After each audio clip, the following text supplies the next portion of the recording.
Hi friends, welcome to LP vibes. இன்றைக்கி நம்ம வீடியோவில் சூப்பரான வறுத்த அரைச்ச சிக்கன் கிரேவி தாங்க பார்க்க போகிறோம். இது சப்பாத்தி, ரைஸ், இட்லி, தோசை எல்லாத்துக்கும் சூப்பர் காம்பினேஷனாக இருக்கும். வாங்க எப்படி பண்ணுறதுன்னு பார்த்துடலாம். ஒரு பேனில் 1 டேபிள் ஸ்பூன் அளவுக்கு எண்ணெய் ஊற்றிக்கோங்க. அதில் 2 வெங்காயம் கட் பண்ணி வச்சுருக்கேன். அதில் பாதி மட்டும் சேர்த்துக்கோங்க. இதை மட்டும் சேர்த்துட்டு நல்லா வதக்கி விட்டுக்கோங்க. இது ஒரு கோல்டன் ப்ரௌன் ஆகிற வரைக்கும் நல்லா வதக்கி விட்டுக்கலாம். நல்லா கோல்டன் ப்ரௌன் வர வரைக்கும் வெயிட் பண்ணுங்க.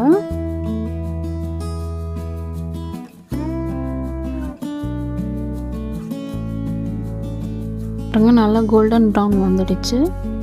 இப்போ இதில் அரை மூடி அளவுக்கு துருவின தேங்காய் ஆட் பண்ணிக்கோங்க. இதையும் சேர்த்து நல்லா கோல்டன் ப்ரௌன் வர வரைக்கும் வதக்கி விட்டுக்கலாம்.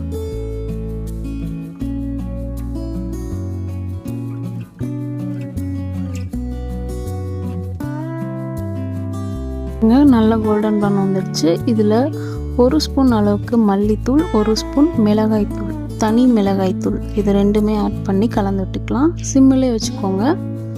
இப்போ ஆஃப் பண்ணிடலாம். அந்த சூட்லேயே இருக்கட்டும். இப்போ கொஞ்சமாக கருவேப்பிலையும் ஆட் பண்ணி லைட்டாக வதக்கிக்கோங்க. இது நல்லா ஆறட்டும். ஆறிட்ட பிறகு ஒரு மிக்ஸி ஜாரில் அரைச்சி எடுத்துகிட்டு வந்துடலாம். லைட்டாக தண்ணி விட்டே அரைச்சிக்கோங்க.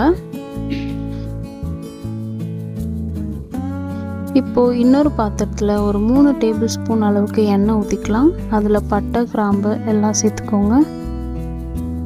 சோம்பும் கொஞ்சம் சேர்த்துக்கோங்க. இதில் எடுத்து வச்சுருந்தோம் இல்லையா பாதி வெங்காயம், அதையும் ஆட் பண்ணிக்கோங்க. எல்லாம் சேர்த்து நல்லா வதக்கி விட்டுக்கலாம்.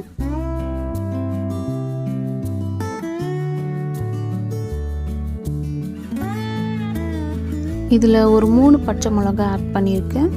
அதையும் சேர்த்து நல்லா வதக்கி விட்டுக்கோங்க. நல்லா வதங்கட்டும்.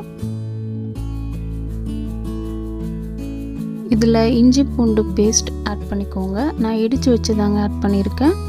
நீங்கள் பேஸ்ட்டாக கூட அரைச்சி போட்டுக்கலாம், பட் இடித்து வச்சா இன்னும் நல்லாயிருக்கும். இதையும் சேர்த்து நல்லா வதக்கி விட்டுக்கலாம்.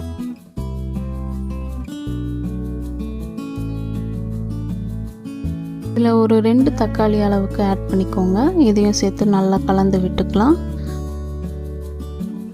தக்காளி நல்லா குழஞ்சி வரணும், அது வரைக்கும் வெயிட் பண்ணிக்கலாம். கிரேவிக்கு தேவையான அளவுக்கு உப்பும் சேர்த்துக்கோங்க. இது எல்லாமே சேர்த்து நல்லா வதக்கி விட்டுக்கலாம்.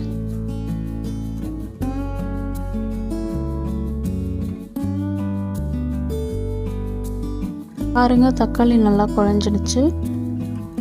இதில் நம்ம அரைச்சி வச்சுருந்தோம் இல்லையா அந்த தேங்காய் பேஸ்ட்டு, அதை ஆட் பண்ணிக்கலாம். இதையும் சேர்த்து நல்லா கலந்து விட்டுக்கோங்க.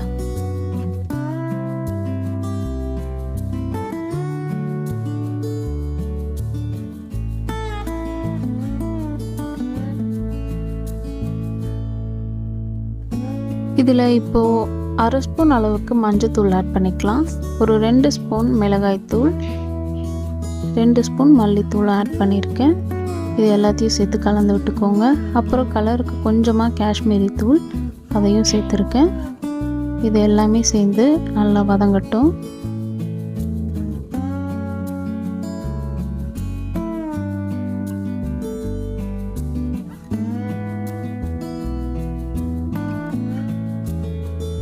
இப்போ இதில் 1 கிலோ அளவுக்கு சிக்கன் எடுத்திருக்கேன். இதையும் இப்போ ஆட் பண்ணிக்கலாம். இதையும் சேர்த்து நல்லா கலந்து விட்டுக்கோங்க.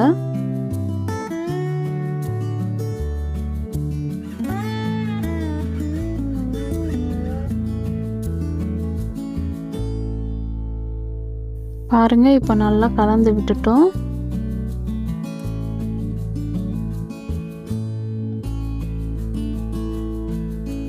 இப்போ இதில் கிரேவிக்கு தேவையான தண்ணியை ஊற்றிக்கோங்க.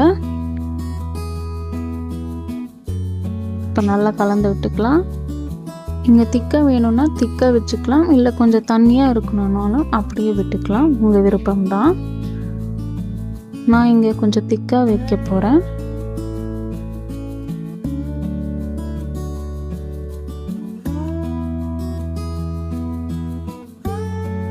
இது நல்லா கொதி வரட்டும். இப்போ மூடி வச்சிடலாம். பாருங்கள், ஒரு 10 நிமிஷம் கழித்து திறந்துருக்கேன். நல்லா கொதி வந்துடுச்சு. நல்லா கிரேவியும் கொஞ்சம் திக்காயிடுச்சு. பாருங்கள், நம்ம கிரேவி ரெடி ஆயிடுச்சு. இதில் இப்போ கொஞ்சமாக கொத்தமல்லியும் கறிவேப்பிலையும் ஆட் பண்ணிக்கோங்க. இதை நல்லா கலந்து விட்டுக்கலாம். அவ்வளோதாங்க, நம்ம சிக்கன் கிரேவி ரெடி ஆயிடுச்சு. வறுத்தரைச்சி சிக்கன் கிரேவி ரொம்ப சூப்பராக இருக்கும். இது எல்லாருமே ட்ரை பண்ணி பாருங்கள். இந்த வீடியோ பிடிச்சிருந்தா கண்டிப்பாக சப்ஸ்கிரைபும் பண்ணிவிடுங்க. தேங்க்ஸ் ஃபார் வாட்சிங்.